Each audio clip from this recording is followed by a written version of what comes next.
Hello. देखिए, हम लोग 9th क्लास का मैथ पढ़ रहे हैं एनसीईआरटी का। उसमें नंबर सिस्टम पहला चैप्टर है। अभी तक हम लोगों ने काफ़ी चीज़ सीखा है। अब हम लोग सीखते हैं फैक्टर और मल्टीपल, जो काफ़ी इम्पोर्टेंट होता है। जब भी आप एलसीएम निकालेंगे, एचसीएफ निकालेंगे या किसी नंबर को फैक्टराइज करेंगे तो उसमें इन टर्म को जानना बहुत ज़रूरी होता है। तो चलिए हम समझते हैं कि फैक्टर क्या होता है और मल्टीपल क्या होता है। इसको हिंदी में हम गुणनखंड कहते हैं फैक्टर को, और मल्टीपल को हिंदी में गुणज कहते हैं।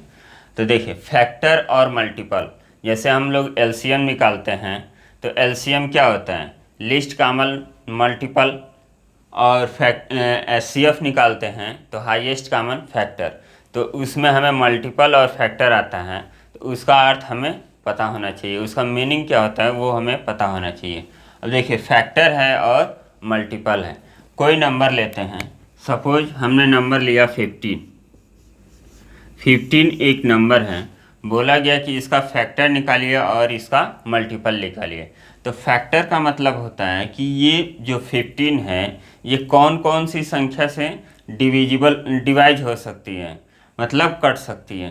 तो देखिए, ये किस किस संख्या से डिवाइड हो सकती है। 1 होगा, फिर 2 से नहीं कटेगा, 3 होगा, फिर 5 होगा और फिर 15 होगा। ये 15 किस किस संख्या से डिवाइड हो सकती है, 1 से, 3 से, 5 से और 15 से।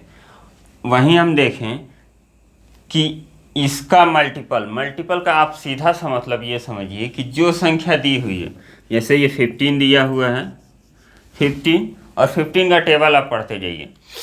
टेबल 10 तक होता है लेकिन ये इनफाइनाइट तक जाता है। देखिए, इसमें केवल 15 आप जोड़ते जाइए। तो 15 पहला हो गया, दूसरा हो जाएगा आपका 30, तीसरा हो जाएगा 45, चौथा हो जाएगा 60।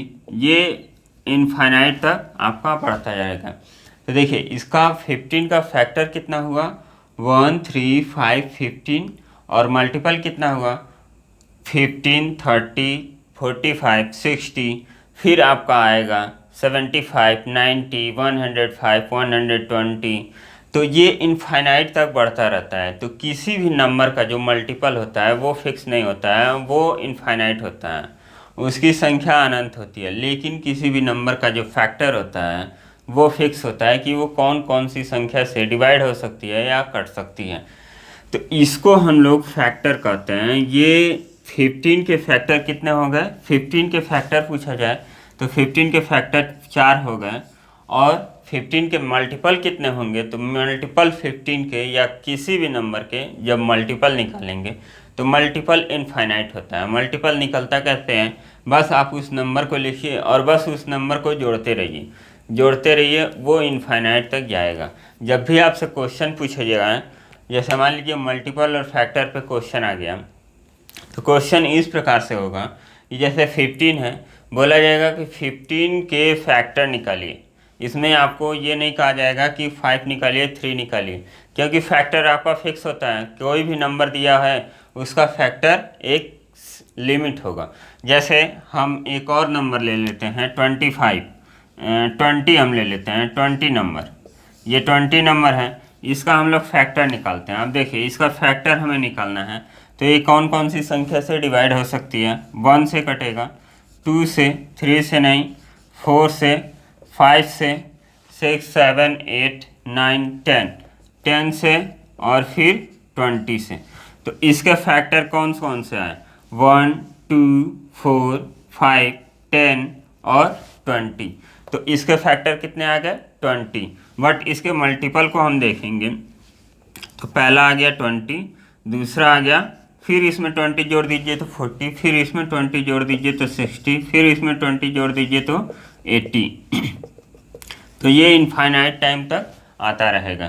तो 20 के फैक्टर कितने हो गए, 1, 2, 3, 4, 5, 6, 1, 2, 3, 4, 5, 6। तो इसके फैक्टर 6 हो गए और मल्टीपल इनफाइनाइट होंगे। तो यही होता है फैक्टर और मल्टीपल। जब भी आपसे पूछा जाएगा तो फैक्टर निकालने के लिए पूछा जाएगा तो फैक्टर आप सब निकाल देंगे। लेकिन जब मल्टीपल पूछा जाएगा तो आपसे ये बोला जाएगा कि फर्स्ट 5 मल्टीपल निकालिए 20 का। तो फर्स्ट 5 मल्टीपल कौन सा हो जाएगा? 20, 40, 60, 80 और 100। ये फर्स्ट 5 मल्टीपल आपका 20 का हो जाएगा। तो इसी तरह इस क्वेश्चन को हम लोग समझते हैं। फैक्टर और मल्टीपल, आई थिंक कि आप लोगों को समझ में आ गया होगा कि फैक्टर किसे कहते हैं और मल्टीपल किसे कहते हैं। ये समझना काफ़ी इम्पोर्टेंट है। आपको हर जगह इसका यूज मिलेगा कि फैक्टर क्या होता है, फिर मल्टीपल क्या होता है। यहीं पे हम लोगों को कन्फ्यूजन हो जाता है और सवाल हम लोग नहीं को सॉल्व कर पाते हैं। तो एक एक चीज़ को मैथ में जब भी आप पढ़िए तो एक एक पॉइंट को, एक एक टर्म को आपको समझना बहुत ज़रूरी होता है। आपको इजी मैथ कब लगेगा? जब आपके जो क्वेश्चन दिए हैं उसमें सारे जो वर्ड दिए हैं उसके मीनिंग आपको पता हो। तो जब आपको मीनिंग पता होगा तो क्वेश्चन आप आसानी से सॉल्व कर लेंगे। तो सबसे ज़रूरी है कि जो क्वेश्चन में दिया है उसका मीनिंग आप लोग जानने की कोशिश कीजिए। तो चलिए हम लोग ये देखें फैक्टर और मल्टीपल क्या होता है।